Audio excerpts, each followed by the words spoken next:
Good morning বন্ধুরা, কেমন আছো? আশা করি ভালো আছো। আবারও চলে এলাম শর্মিলা লাইফস্টাইলের নতুন একটি ভিডিও নিয়ে। সকলকে জানাই ওয়েলকাম, অনেক অনেক ভালোবাসা। তো আজকে তো পয়লা বৈশাখ ছিল, তো পয়লা বৈশাখের অনেক অনেক শুভেচ্ছা ও ভালোবাসা জানিয়ে ভিডিওটা শুরু করলাম। বছরটা সবাই যেন ভালো কাটুক, এটাই কামনা করি ভগবানের কাছে। তো যাই হোক, ভিডিওটা তো বানিয়েই রেখেছি, কিন্তু ভিডিওটা তোমাদের সঙ্গে শেয়ার করেই উঠতে পারছিলাম না। তো ফাইনালি আজকে তোমাদের সঙ্গে শেয়ার করতে পারলাম। তো যাই হোক, এখন তো সকাল সকাল আজকে উঠি প্রত্যেক দিনই, কিন্তু আরও আজকে আগে উঠেছি, কেননা আজকে প্রচুর কাজ থাকে। পয়লা বৈশাখের দিনে এক্সট্রা অনেক কাজ থাকে, তো সেই জন্য করেই উঠে পড়েছি। তাড়াতাড়ি উঠে ঘর ধরে বাসি কাজবাজ সেরে এখন বসে গেছি হলুদ মাখতে। কেননা এই দিনটাতে ছোট থেকেই দেখে আসছি মা এইভাবে আমাদেরকে হলুদ মাখিয়ে স্নান করাতো, তো সেই নিয়মটাই তো এখন আমাদেরও পালন করতে হবে। তো যাই হোক, এখন তো হলুদ মাখার পরে স্নান টান করে রেডি হয়ে নিচ্ছে একটা নতুন শাড়ি পরে। আর এই যে শাড়িটা পরেছি, এই শাড়িটা হচ্ছে আমার ছেলের যখন হয় তার আগে স্বাদ হয়েছিল, সেই স্বাদের শাড়ি এখন বের করে পরছি। কেননা শাড়ি তো পরা হয় না, তাই সব কিছুই রয়ে যায়। তো যাই হোক, তো একটা নতুন শাড়ি পরতে হয়, তাই পরে নিচ্ছি। এবছর কিছুই কেনা হয়নি তেমনভাবে। তো এখন রেডি হয়ে চলে এসেছি আমার সোনামণির কাছে। আমার সোনামণিকে তো আজকে একটু হলুদ মাখিয়ে স্নান করব, আমরা করবো, আর আমার সোনামণিকে করাবো না তা বললে কি করে হয়। তো ওর জন্য একটু হলুদ বেটে নিলাম, নিয়ে এবার ওকে ভালো করে একটু মাখিয়ে নেব গায়ে হাত পায়ে পুরো ভালো করে, নিয়ে তারপরে ওকে স্নান করাবো। দেখো আমরা যেটা করি, ওকে আমি ভালোবাসি আমার ছেলের মতো, তাই ছেলের মতো হিসেবে যেরকমই আমার ছেলেকে সব কিছু করি, সেইভাবে আমার সোনামণিকেও সেইভাবেই সব কিছুতেই তৈরি করি। তো যাই হোক, দেখো আজকে তো একটা সোনামণিকেও নতুন ড্রেস পরাতে হবে, তো ওই জন্য একটা নতুন ড্রেস ওর জন্য নিয়ে এসেছিলাম। আর এখন যেহেতু প্রচণ্ড গরম পড়ছে, তো সেই জন্য একটু হালকা পাতলা সুতির জামা না পরলে তো সোনামণির গরমই হবে। তো সেই জন্য একটা দেখো সুন্দর দেখে হোয়াইট কালারের একটা ড্রেস নিয়ে এসেছিলাম, আর আমার তো খুব পছন্দ হয়েছে। আর আমার তো মন থেকে বলছি যে আমার সোনামণিরও খুব পছন্দ হয়েছে। সোনামণির যখন তো যেটা পছন্দ হয়, আমি ঠিক বুঝতে পারি যে এটা ওর পছন্দ, এটা ও পড়তে চায় বা এটা করতে চায়, এই জিনিসটা ফিল করতে পারি। এটাই হচ্ছে ভগবানের আশীর্বাদ।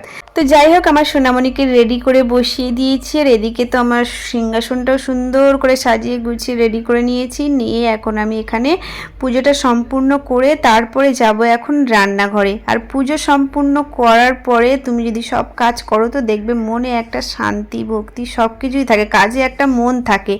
আমার তো এটা মনে হয়, আমার এটাই ফিল হয়।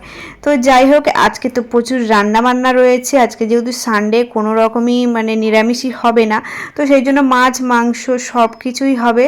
তো এখন কি কি নিয়ে এসছে সেগুলো এখন দেখছি, আর রান্না করব তো একা হাতেই সব করবো, তাই আস্তে আস্তে করতে হবে। দেখা যায় রান্নাঘরে এখন ঢুকলাম আর কখন বেরোই, শুধু সেটাই এখন দেখার। তো যাই হোক, এদিকে তো মাছ মাংসটা এখন ভালো করে ধুয়ে নেব। আর চিংড়ি তো নিয়ে এসেছে, চিংড়িটা তো মানে কাটতে কাটতেই মানে ভোর হয়ে গেছিলো।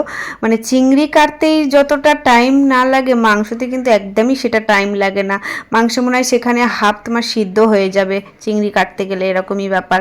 তো যাই হোক, এদিকে তো মাংসটা ম্যারিনেট করে রেখে দিলাম, আর তারপরে এদিকে তো চিংড়ি মাছটাও কেটে বেছে ধুয়ে হলুদ মাখিয়ে রেখে দিলাম।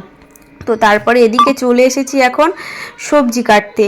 আর একসাথেই মানে সব কিছুই রান্নাবান্না আজকে আস্তে আস্তে এইভাবেই করব, মানে সবজিগুলো সব আগে কেটে নেব, নিয়ে তারপরে আমি রান্নাটা বসাবো।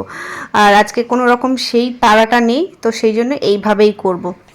তো যাই হোক, এখন আজকে তো কুমড়ো দিয়ে পুঁই শাক দিয়ে চিংড়িটা ঘন্ট করব। তো সেই জন্য করে এখন কুমড়োটাও ফ্রিজ থেকে বের করে নিলাম, এখন এটাকে কেটে নেব।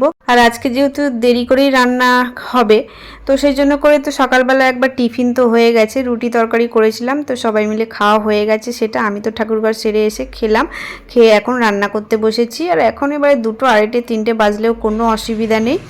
তো যাই হোক, এদিকে তো কুমড়ো পুঁই শাক কেটে নিলাম, আর তারপরে তো এদিকে আবার চিচিঙ্গে ভাজা করব, অনেক রকমের একটু ভাজাভুজি করব। দেখতাম ছোটোবেলায় যে মা অনেক রকমের 5-6 রকমের 7 রকমের 8 রকমের ভাজা করতো, তো অত রকম তো আর এখন ছোটো ফ্যামিলিতে আর হয় না, তো সেইভাবেই এখন অল্প অল্প করে যেটুকু না করলে নয় সেটুকুই করব।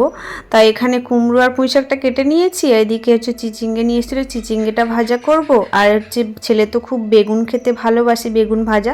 তো ভাবলাম তাহলে বেগুনটা তো ভাজা ভাজা করব বলতে বেগুনটা তিতো করব। আমাদের কর্তামশাই বলে দিয়েছে আজকে বেগুন তিতো করবে, নিম পাতা দিয়ে বেগুনটাকে তিতো করবে। তো সেই জন্য করে সেইভাবেই সব কিছু কেটে বেটে রেডি করে নিয়েছি। দেখো একদম আমি দুটো কড়াই বসিয়ে দিয়েছি। এইভাবে দুটো কড়াইতে করলে তাড়াতাড়িও হয়ে যাবে। তো একদিকে হচ্ছে কি ভাজাটা বসিয়ে দিলাম, চিচিঙ্গে ভাজাটা বসিয়ে দিলাম, দিয়ে তারপরে এদিকে আমি এখন কি বসাই সেটাই ভাবতে ভাবতে কোনটা আগে বসাবো ভাবছিলাম। তো তারপরে এখন বসিয়ে দিয়েছি চিংড়ি মাছটা। তা চিংড়ি মাছটা বসিয়ে দিয়ে তো ভাবলাম চিংড়ি মাছটা ভাজা হয়ে গেলে তারপরে মাছ ভাজবো নাকি তরকারিটা বসিয়ে দেবো, এইভাবে মাথার মধ্যে আর কি চলতে থাকে সারাক্ষণ, কোনটার পরে কোনটা কি করব। তো এখন বসিয়ে দিচ্ছি চিংড়ি মাছ দিয়ে কুমড়ো ঘন্টটা। তো তার জন্য এখানে এখন পেঁয়াজ একটু টমেটো ফোড়ন দিয়ে বসিয়ে দিয়েছি। দেওয়ার পরে এখানে আমি কুমড়ো আলু পুঁই শাকটা এর মধ্যে দিয়ে দিলাম, দিয়ে এবার ভালো করে এটাকে তো নাড়িয়ে চাড়িয়ে নিতে হবে। আর এই কুমড়ো ঘন্টটা উফ আমার মানে মুখেই লেগে থাকে, এত সুন্দর মানে খেতে হয় আর এত সুন্দর আমার নিজের ভালো লাগে। মানে কুমড়ো ঘন্ট ডাল দিলে আমার ভাত খাওয়া হয়ে যাবে এরকমই ব্যাপার। তো যাই হোক তারপরে এদিকে তো আমার চিচিঙ্গে ভাজাটা হয়ে গেছিলো। তো তারপরে কলমি শাকও ছিল, কলমি শাকটা ভাজা করব। তো সেই জন্য করে পেঁয়াজ আর শুকনো লঙ্কা দিয়ে ফোড়ন দিয়ে কলমি শাকটাও বসিয়ে দিলাম। আর কলমি শাক ভাজি কিন্তু আমারও বেশ ভালো লাগে, মানে এই জিনিসগুলো বেশ আমার মানে খুব বেশি যে আমার মাছ মাংস এগুলো দিলেই যে আমার খেতে ভালো লাগে সেই জিনিসটা আমার মধ্যে নেই। মানে আমার একটু সামান্য জিনিস হলেই আমার কিন্তু সেটাতেই সন্তুষ্ট, মানে যেটুকু খেতে পছন্দ করি এই সব জিনিসগুলো। তো যাই হোক এদিকে তো আমার কুমড়ো ঘন্টটা হয়ে গেছে, তারপরে ওদিকে আমার শাক ভাজাও হয়ে গেছে। আর তারপরে এখন মাছগুলো তো কেটে নিয়েছিলাম। তো এই মাঝখানে অনেকটা কাজও করে নিয়েছি। এই করতে করতে অনেকটা বেলাও হয়ে গেছে।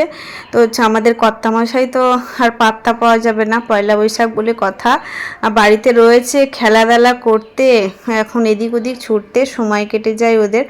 আর আমাদের বাবু তো এখন ওদিকে খেলা করছে, আর আমি এখন এদিকে রান্নাবান্না সারছি। এদিকে বেগুন তিতও হয়ে গেল, সব কিছু প্রায় রান্নাবান্না কমপ্লিট। এখন শুধু হবে মাংস।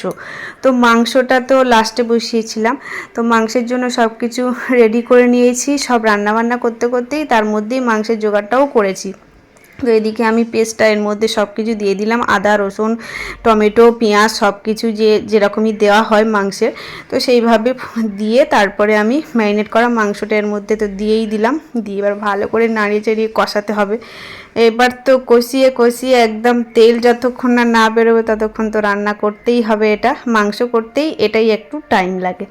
তো যাই হোক এখন তো আমার মাংস ম্যারিনেট করা হয়ে গেছে, রান্নাবান্না প্রায় কমপ্লিট হয়ে এসেছে। এবার একটু গরম জল দিয়ে এর মধ্যে এবার নাড়িয়ে চাড়িয়ে রেখে দেবো। তারপরে চলো দেখি রান্নাবান্না কমপ্লিট, এবার শুধু খাওয়া হবে। বেগুন ভাজা চিংড়ি ভাজা মাছ ভাজা, এদিকে রয়েছে চিচিঙ্গে ভাজা কলমি শাক ভাজা, এদিকে রয়েছে মাংস, আর হয়েছে এদিকে কুমড়ো ঘন্ট। আর তারপরে ভাত পাতে দেখো ভাতটাকে সুন্দর করে সাজিয়ে গুছিয়ে স্যালাড আছে, তার মধ্যে দই মিষ্টি চাটনি সব কিছুই রয়েছে। একদম বিয়েবাড়ির আইটেমের খাওয়া হচ্ছে যেন আজকে, মানে এরকম যেন প্রতিদিনই আমরা খাবো। এটাই আমরা কিন্তু ছোটোবেলায় মনেই করতাম, বাবা মা বলতো আজকে যেটা খাচ্ছিস কিন্তু এটাই প্রতিদিনই খেতে পারবি। তো এইভাবেই এখন মানে সেই সবগুলো মনে পড়ে জিনিস কথাগুলো বাবা মায়ের। তো যাই হোক এখন তো খাওয়া দাওয়া সেরে তারপরে এখন রেডি হয়ে নিয়েছি মেলায় যাওয়ার জন্য। আজকে হচ্ছে পয়লা বৈশাখের মেলা হয় পাশে একটা ছোটোখাটো, তো এই শাড়িটাই পরিলাম। বরটি বললো যে এটাই পরো, এটাই ভালো লাগছে, আর একটু সুন্দর করে পরে নিলাম। তো চলো ভিডিওটা কেমন লাগলো, আবার নতুন ভিডিও দেখা হচ্ছে। টাটা বন্ধুরা, ভালো থেকো সুস্থ থেকো।